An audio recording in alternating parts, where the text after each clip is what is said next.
Naendelea na Wizara ya Maliasili na Utalii, Mheshimiwa Onesmo Madison Mkondia, mbunge wa Mbozi, aulize swali lake.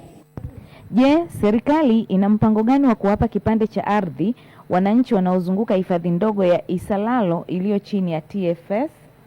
Swali hilo linakwenda kupatiwa majibu na Mheshimiwa Naibu Waziri Hamad Chande.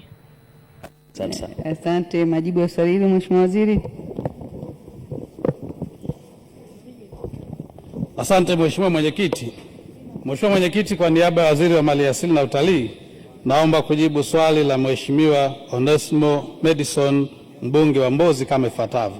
Mheshimiwa Mwenyekiti, hifadhi ya msitu Isalalo ilianzishwa mahsusi kwa ajili ya kuhifadhi vyanzo vya maji, kuhifadhi mimea na wanyama, kukabiliana na mabadiliko ya tabia nchi na kuhifadhi udongo.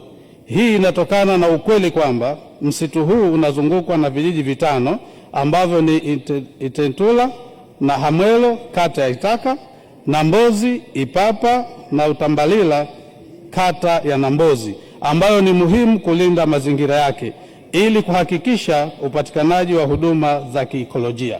Mheshimiwa Mwenyekiti, serikali kwa sasa haina mpango wa kumega hifadhi hiyo kwa matumizi ya kibinadamu. Hivyo serikali inashauri wananchi wanaozunguka hifadhi hiyo kuzingatia mpango wa matumizi bora ya ardhi ili kukidhi mahitaji yao ya sasa na baadaye kwa manufaa ya vizazi vyote. Aidha, serikali inawaruhusu wananchi kuendesha shughuli zao ambazo hazikinzani na uhifadhi ndani ya hifadhi, kama vile ufugaji wa nyuki, ambao baadhi ya wananchi tayari wameanza kufanya shughuli hizo katika hifadhi hiyo. Asante sana Mheshimiwa Onesmo Mkondia. Mheshimiwa Mwenyekiti, naomba niulize maswali mawili ya nyongeza pamoja na majibu mazuri ya Mheshimiwa Naibu Waziri wa Serikali. Ninao maswali mawili. Jambo la kwanza, kwa kuwa wananchi wa maeneo haya wa Itentula na Hamwelo kata ya Itaka, Ampangara kata ya Harungu, lakini wananchi wa Ipapa na Mbinzo na Utambalila wa kata na Mbinzo wana uhaba mkubwa wa ardhi ya kuendesha shughuli zao za kilimo, na ndicho kilio chao mpaka sasa. Na hii ardhi ilishakosa sifa ya kuitwa hifadhi, kwani haina wanyama hata wa kufugwa, hata sungura hayupo pale, lakini pia haina vyanzo vya maji, lakini pia mimea asili miaka 20 iliyopita ishapotea. Je, serikali haioni sasa haja ya kuwapa kipande hiki cha ardhi wananchi wa maeneo haya ili waweze kuendesha shughuli zao za kilimo kuendana na sera ya serikali ya Daktari Samia Suluhu Hassan ambayo inataka kumkulima au mwekezaji, lakini pia kilimo kiwe biashara?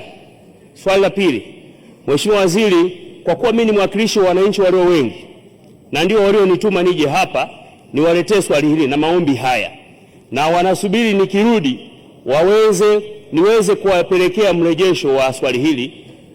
Je, uko tayari baada ya bunge hili kuambatana na mimi kwenda kwenye eneo hili, kwenda kwenye hifadhi hili? Jambo la kwanza, kwenda kuwasikiliza, lakini pia kujiridhisha hifadhi hii hali halisi ilivyo. Uko tayari? Mheshimiwa Waziri, majibu kwa ufupi. Asante sana Mheshimiwa Mwenyekiti. Naomba kabla ya kujibu maswali mawili ya ndugu yangu Onesmo, nimpongeze sana. Manake ni kila uchao yupo ofisini anafanya mawasiliano kuhakikisha kwamba kilio cha wananchi wetu kule kimenyamazika. Lakini naomba nimuombe Mheshimiwa mbunge kwa sasa awe na subra kwanza, ili tuone taratibu. Baada ya kwenda huko na mimi nikaona pamoja na wataalamu wetu, tuone utaratibu ukoje, kwa sababu ni vigumu sana kwa sasa kumega sehemu ile ya hifadhi kuipeleka kwenye shughuli za kibinadamu. Lakini swali lake la pili, Mheshimiwa mbunge, niwahakikishie kwamba mimi niko tayari kwenda kuona hali halisi ya eneo.